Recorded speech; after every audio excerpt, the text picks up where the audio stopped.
আসসালামু আলাইকুম। দেশ এবং দেশের বাইরে থেকে যারা ভিডিওটি দেখছেন সকলকে জানাই আন্তরিক শুভেচ্ছা এবং অভিনন্দন। দর্শক, এখন যেই রাস্তা দিয়ে যাচ্ছি এটি হচ্ছে আমাদের চিতই বিলের রাস্তা। তো এই রাস্তাটি এর আগে আরও সুন্দর ছিল, যখন এই রাস্তার দুধারে কাশবাগান ছিল। তো তখন রাস্তাটি কিন্তু আরও অনেক সুন্দর ছিল। তো দিনে দিনে রাস্তাটি সৌন্দর্য হারিয়ে ফেলেছে, মানুষজনের বসতি বেড়েছে রাস্তার দুধারেই।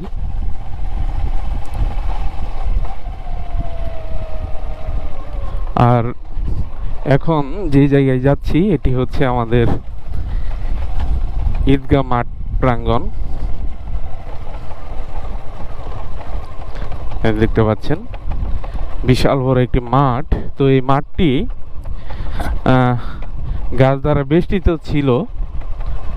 তো মাঠের উন্নয়নের স্বার্থে গাছগুলো কেটে ফেলা হয়েছে।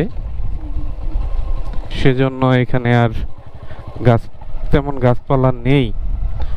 তো এই যে এইখানে দেখতে পাচ্ছেন মেম্বার তৈরি করা হয়েছে আর গাছগুলো কেটে ফেলা হয়েছে।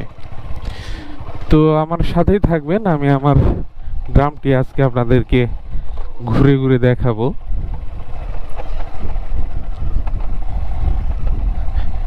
গ্রামের সরু রাস্তাগুলো কিন্তু খুবই চমৎকার, হচ্ছে মাটির রাস্তা। তো এখন কিন্তু মাটির রাস্তা খুবই রেয়ার, খুব কম পাওয়া যায় কিন্তু গ্রামে। পাকা বা আধা পাকা হয়ে গেছে কিন্তু অধিকাংশ রাস্তায়। তো অনেকেই মিস করেন এরকম গ্রামীণ পরিবেশ, যারা শহরে বসবাস করেন। ছুটির সুবাদে যখন আসেন গ্রামে, তারা এই পরিবেশগুলো উপভোগ করে যান এবং সারা বছরই কিন্তু এই পরিবেশগুলো মিস করে থাকেন।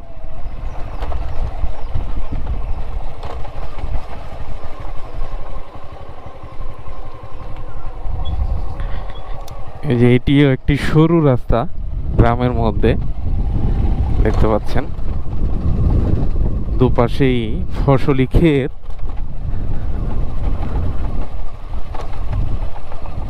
তো ইতিমধ্যে কিন্তু অধিকাংশ ধান কাটা হয়ে গেছে, অল্প কিছু সংখ্যক ধান রয়েছে এখানে।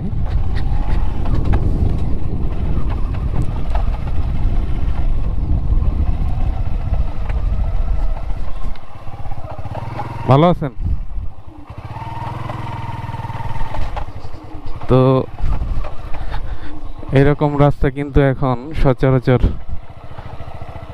কমই দেখা যায়।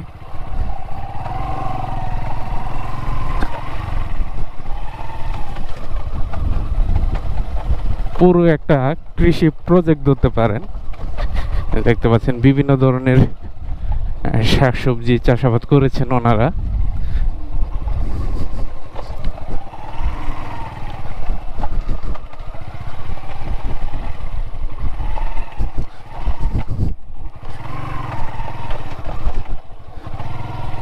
এরকম সরু রাস্তা ধরে আসার পর রয়েছে বসতি, আর চারপাশে রয়েছে কিন্তু ফসলি ক্ষেত।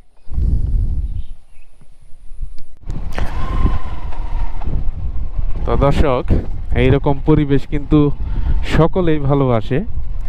গ্রাম ভালোবাসে না এরকম মানুষ কিন্তু পাওয়া দুষ্কর। তো সবচেয়ে বড় ব্যাড লাক হচ্ছে যারা শহরেই বসবাস, কোনোদিন গ্রামে যায় না, তারা আসলে এই গ্রামের পরিবেশের মর্মার্থ বুঝতে পারবে না। তো দর্শক, এখন যে রাস্তা দিয়ে যাচ্ছি এটি হচ্ছে কামাল খান বাজার টু কেন্দ্র কালীবাড়ির রাস্তা। তো এই পুরো রাস্তার মধ্যে কিছু অঞ্চল রয়েছে যেগুলো দেখতে খুবই চমৎকার। আমি সেইটুকুই দেখানোর চেষ্টা করব আপনাদেরকে। তো আপনারা হয়তো অবগত আছেন, ঘূর্ণিঝড় রেমালের কারণে প্রচুর পরিমাণে কিন্তু গাছগাছালির ক্ষতি হয়ে গেছে আমাদের এলাকায়।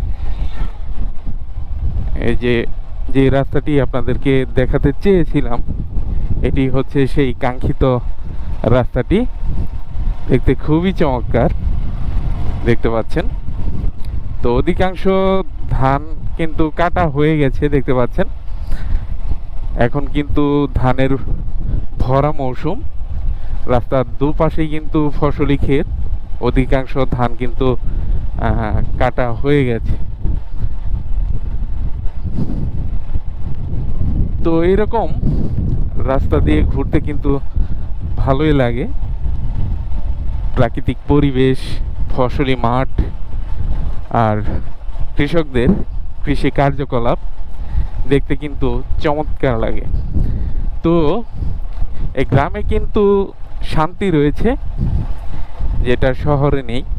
একেবারে নিরিবিলি পরিবেশ, মুক্ত বাতাস, এরকম পরিবেশ কিন্তু শহরে নেই।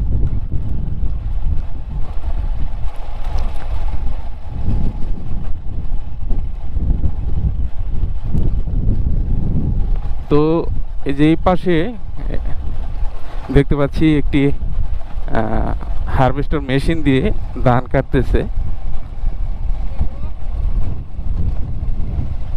তো আপনাদেরকে দেখানোর চেষ্টা করব ধান কাটার ভিডিও, আমার সাথে থাকার চেষ্টা করবেন।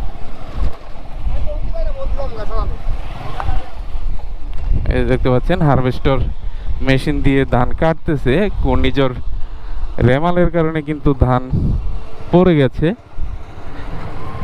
এই পড়া ধানই কিন্তু এখন মেশিন দিয়ে কাটতেছে। তো এই ধানগুলো কিন্তু কাটতে খুবই কষ্টসাধ্য ব্যাপার, মেশিনেও কাটতে কষ্ট হচ্ছে। এই ধানগুলো যদি দাঁড়িয়ে থাকতো তাহলে কিন্তু তেমন একটা কষ্ট হতো না। তো এই ধান যদি মানে লেবার নিয়ে কাটা হতো তাহলে কিন্তু প্রচুর পরিমাণে খরচ পড়ে যেত, যেটা এই মেশিনের মাধ্যমে কেটে খরচ অনেকটাই কমানো সম্ভব।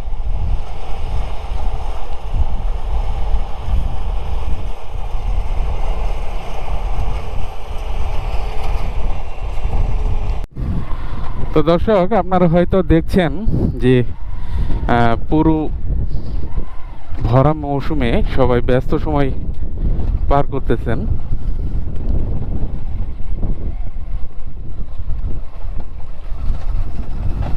তো অত্যাধুনিক মেশিন দ্বারা কিন্তু গ্রামগঞ্জেই কাটা হচ্ছে ধান।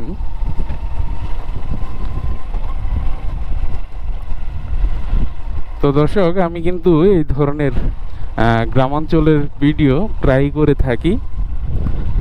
আপনারা যারা গ্রামের ভিডিও ভালোবাসেন, গ্রামকে ভালোবাসেন, এই ধরনের ভিডিও দেখতে ভালোবাসেন, তাহলে অবশ্যই চ্যানেলটি সাবস্ক্রাইব করে রাখবেন। আর যারা ফেসবুক পেজ থেকে দেখছেন, ফেসবুক পেজটি ফলো দিয়ে রাখবেন। তো আমি এই ধরনের গ্রাম বাংলার ভিডিও প্রায় দিয়ে থাকি। তো ভিডিওটি আর বড় করব না, ভিডিওটি এখানেই শেষ করব। সবাই ভালো থাকবেন, সুস্থ থাকবেন, নিরাপদে থাকবেন। আল্লাহ হাফেজ।